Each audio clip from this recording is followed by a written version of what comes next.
contrast between human wisdom and divine wisdom. Human wisdom will say, I must destroy my enemies and give them no chance.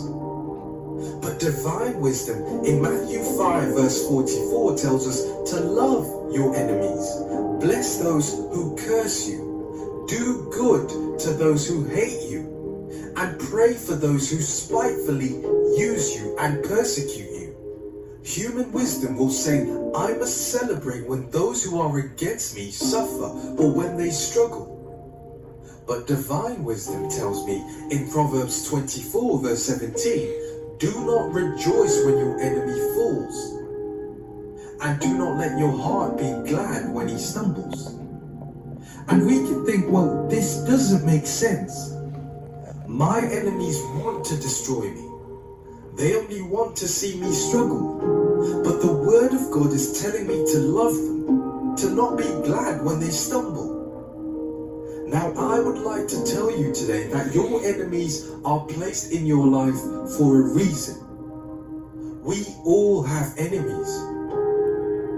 From the person at work who's trying to make us look bad, to the neighbor that's always trying to start some kind of argument. Even the person or people who walked away and betrayed you after you were faithful and loyal.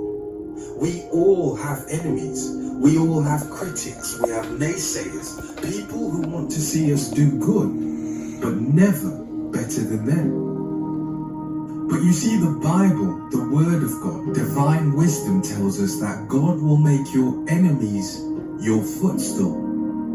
The same people that provoke you, antagonize you, belittle you and stress you out, those people will be made your footstool.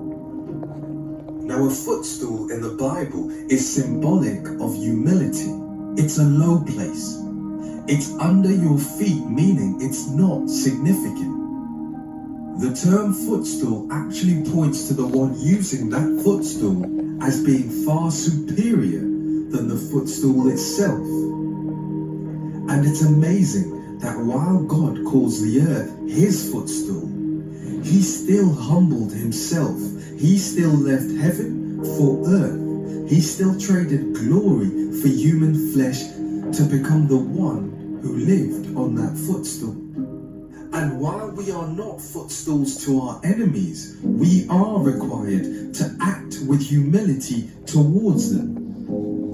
Don't place yourself too highly in your own judgment and be offended that not everyone will like you. Don't take offense when you encounter someone who actually opposes you.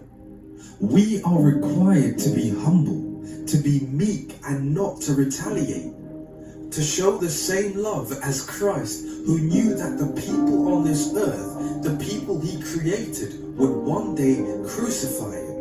But yet he still loved them. Now we should also look at our enemies and footstools from a different angle. They are necessary for elevation. Your enemies will make the perfect footstools to get you to the next level. Judas had a role to play in God's plan. He wasn't the